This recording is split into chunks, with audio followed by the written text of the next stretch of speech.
The gentleman from Ohio and the gentleman from the Northern Marianas Islands, and Congratulations. for the gentleman from Ohio, Mr. John, for his service as a veteran and what he's done for this country.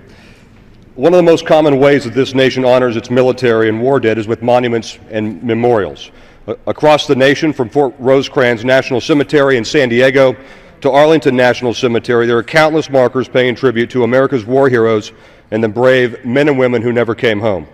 In many cases, these markers display symbols of religion and personal faith, representing not just individuals, but the shared commitment and sacrifice of those who serve and those who made the ultimate sacrifice to protect others and us here at home. I'm reminded of headstones at Arlington National Cemetery or images of Normandy, where symbols of personal faith and religion are prominently displayed. And even these symbols never overshadow the purpose and message of honoring our military and veterans. Now this time-honored tradition is under attack. Civil liberty groups have taken offense to the presence of religious symbols on war memorials. They're going after a cross sitting atop a hill at Camp Pendleton in San Diego.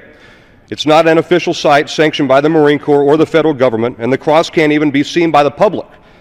But groups are pushing the Marine Corps to remove the cross from Camp Pendleton, even when the base is contributing much of their manpower to the fight in Afghanistan and more recently, Iraq. The Mount Soledad Veterans Memorial in San Diego is also a cause for their outrage. The memorial, first erected to honor veterans of the Korean War, displaying a 29-foot concrete cross, is now under the full ownership of the Department of Defense. At the base of the cross are more than 3,000 plaques with images and statements paying tribute to the veterans of all wars and religions. Last year, the runaway Ninth Circuit Court ruled that the memorial is unconstitutional, overturning a lower court ruling. The future of the Mount Soledad Veterans Memorial is uncertain, even though the memorial, for all its years as a fixture of the San Diego community, has one stated purpose: to remember those who have fought and died for this nation.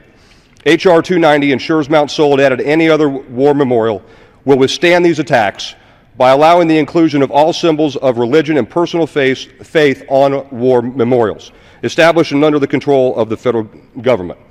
For the 131 national cemeteries under the purview of the Department of Veterans Affairs, there are currently 48 emblems of belief authorized. There is no preference for one symbol over another, the way that things should be. In the face of persistent legal challenges and the threat of more to come, it's important that we install the right protection for war memorials in federal law, allowing the spirit and tradition of honoring our nation's military to continue. I urge my colleagues to support this legislation, and I yield.